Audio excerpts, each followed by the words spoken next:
राजा महाभीष ब्रह्मा जी के भवन में जाते हैं और प्रजापति ब्रह्मा जी की सेवा करते हुए वहाँ पे सभी देवी देवता जब पधारते हैं, तब लोक पितामह यानी कि ब्रह्मा जी की सेवा में महानंदी देवी गंगा भी उत्पन्न हो जाती हैं। और जो गंगा जी थी वहीं पर थी और वो बड़े ही वेग से हवा चलती है, और जब हवा चलती है तो सब कुछ इधर उधर उथल पुथल हो जाता है। तभी गंगा जी का जो ऊपर का आंचल था वो थोड़ा सा नीचे सरक जाता है, और जैसे ही हवा से उनका आंचल सरकता है तो सभी जो भी वहाँ पे देवता थे और देवियाँ थी और जो भी थे वो सब अपना मुख नीचे कर लेते हैं। लेकिन नीचे करने के बाद भी राजा महाभीष, जिन्हें पुण्य कर्मों की वजह से स्वर्ग मिला था, वो गंगा की तरफ अटक करके देखने लगते हैं। और बुद्धिमती जो गंगा जी थी उनको भी नरेश की ये नज़रें अच्छी नहीं लगती हैं और उन्हें भी अच्छा नहीं लगता है। लेकिन उसी बीच राजा महाभीष गंगा से प्रेम करने लगते हैं, और ये नज़ारा देखकर ब्रह्मा जी को क्रोध आ जाता है, और ब्रह्मा जी को इतना ज़्यादा क्रोध आता है कि महाभीष जो है वो गंगा की तरफ किस तरीके से देख रहे हैं। वो तभी तत्काल श्राप देते हैं कि जाके मृत्यु लोक में जन्म लो।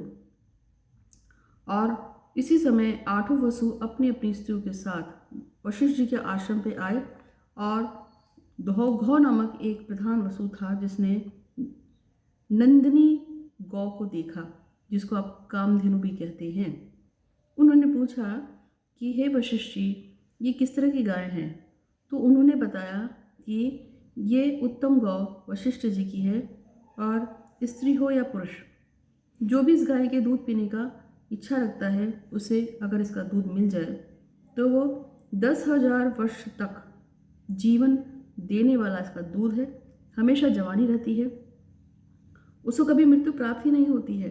और वह राजश्री उशीनर की जो पुत्री थी और जो उसकी सखी थी। तो जैसे कि मैंने आपको बताया कि जहाँ पे गंगा जी को और राजा महाभीष को श्राप लगा था, वहीं पे 8 वसु थे जिन्होंने जो ऋषि वशिष्ठ थे उनके आश्रम में कामधेनु गाय को देखा, और उनमें से एक जो लड़की थी, मतलब स्त्री थी, उसने कहा कि मेरी जो सखी है, यानी कि उसकी जो सखी थी जो कि मृत्युलोक में रहती थी और वह राजश्री उशीनर की पुत्री है, और यदि इस गाय का दूध वो पी ले तो उसके ऊपर ये जो भी मृत्युलोक में रहती है उसके सारे वो पाप हट जाएंगे और उसका उद्धार हो जाएगा। ऐसा सोचते हुए वो अपनी सहेली के साथ वशिष्ठ जी की गैया को चुरा लेती है, यानी कामधेनु को। जब वशिष्ठ जी पहुँचते हैं, पधारते हैं, उन्हें कामधेनु नहीं मिलती है। अब वो अपनी दिव्य दृष्टि से देख लेते हैं क्योंकि कामधेनु को किसने चुराया है। इससे वो कुपित हो जाते हैं, और तभी वो 8 के 8 वसुओं को श्राप देते हैं कि तुम मृत्युलोक में जन्म लोगे। और वसु डर जाते हैं, कहते हैं कि हम तो मृत्युलोक में जन्म ले ही नहीं सकते हैं, अब कैसे होगा। तब वो कहते हैं कि जब माँ गंगा धरती पे जन्म लेंगी और शांतनु से विवाह करेंगी तब आप उनके पुत्रों के रूप में जन्म लेंगे, और वो एक एक करके आपको जल में फेंक देगी, जिससे कि आपको वापस मुक्ति मिलेगी उस योनि से। अब आगे आती है भीष्म की कथा, जिसमें सत्यप्रकर्मी राजा शांतनु एक बार फिर शिकार खेलने जाते हैं। उसके बारे में मैं चर्चा करूंगी, लेकिन उससे पहले हम नेक्स्ट उसमें करेंगे। सुनील यादव जी जो हैं वो रोजी कौर से शादी करना चाहते हैं, और देवानंद दास का विवाह पल्लवी पेकल के साथ हो जाए। आकाश गुल्हानी दीक्षा कुमरे से विवाह करना चाहते हैं। ये तीनों लोगों की जो विश है वो मैं आकाश में भेज रही हूँ। भगवान श्री गणपति महाराज आप सभी पे कृपा करें, और देवानंद और पल्लवी पेकल विवाह करके हमेशा खुश हैं, हमेशा खुश रहें, सुंदर आनंदित जीवन का यापन करें। साथ में मेरे भगवान श्री गणपति महाराज और उनके पूरे परिवार भगवान शिव की पूजा पाठ आराधना करते रहे, ऐसा मैं आशीर्वाद देती हूँ और भगवान से प्रार्थना भी करती हूँ।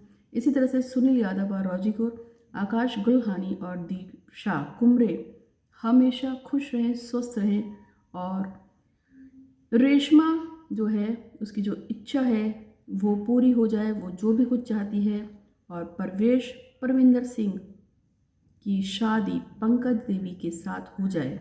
ये वो लोग हैं जिन्होंने मुझे कहा था कि मैं यूनिवर्स में उनकी पूजा को भेजूं। तो मेरी इच्छा है, मैं प्रार्थना करती हूँ कि हे भगवान श्री गणपतिराज, रेशमा की शादी उसके मनपसंद लड़के से कराने के लिए आपका धन्यवाद धन्यवाद धन्यवाद। परवेश परविंदर की सिंह की शादी पंकज देवी से कराने के लिए धन्यवाद धन्यवाद धन्यवाद। सुनील यादव व राजीव व रोजी कौर को एक करने के लिए और आकाश गुलानी का विवाह दीक्षा कुंबले से कराने के लिए भी आपका धन्यवाद धन्यवाद धन्यवाद।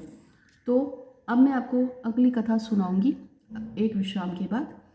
उम्मीद है कि आपको ये वीडियो अच्छा लगा होगा। यदि आप भी यूनिवर्स में अपनी कोई प्रार्थना भेजना चाहते हैं तो आपको मेरे अकाउंट में 101 रुपये कम से कम दक्षिणा डाल के 8126476099 पे व्हाट्सअप करना है। जैसे ही आपका अनुदान आता है उसके बाद मैं उस विश को पढ़ूंगी और आपको मंदिर में जाकर 111 रुपये का अनुदान भगवान के डब्बे में डालना होगा। और उसका कारण है कि जितने पैसे आपने मुझे दिए हैं उतने ही आपको ईश्वर को, यानी कि 100 रुपये आपने मुझे दिए हैं तो 100 रुपये ही आपको ईश्वर को भी अर्पित करने हैं कम से कम। अगर आपके पास इतना नहीं है तो थोड़ा कम भी कर सकते हैं, लेकिन 11 रुपये मैं सभी से डलवाती हूँ उन लोगों के लिए, ज्ञात अज्ञात लोगों में जो भी परेशानी में है, दिक्कत में है, जिन तक यूनिवर्स में प्रार्थनाएं नहीं पहुँच रही हैं, वो सभी लोग जो परेशान हैं उन सभी की मदद करने के लिए भगवान का हम शुक्रिया अदा करते हैं। और संयुक्त रूप से एक माँ लक्ष्मी परिवार संयुक्त रूप से जो पूजा करता है उसमें हम प्रार्थना करते हैं। जो लोग भी मुझसे जुड़े हैं, आप अपने लिए और वो सभी ज्ञात अज्ञात लोग जिनको मदद की बहुत ज़रूरत है उनके लिए प्रार्थना कीजिए और उनके नाम से 11 रुपये भगवान के डब्बे में डाल दीजिएगा।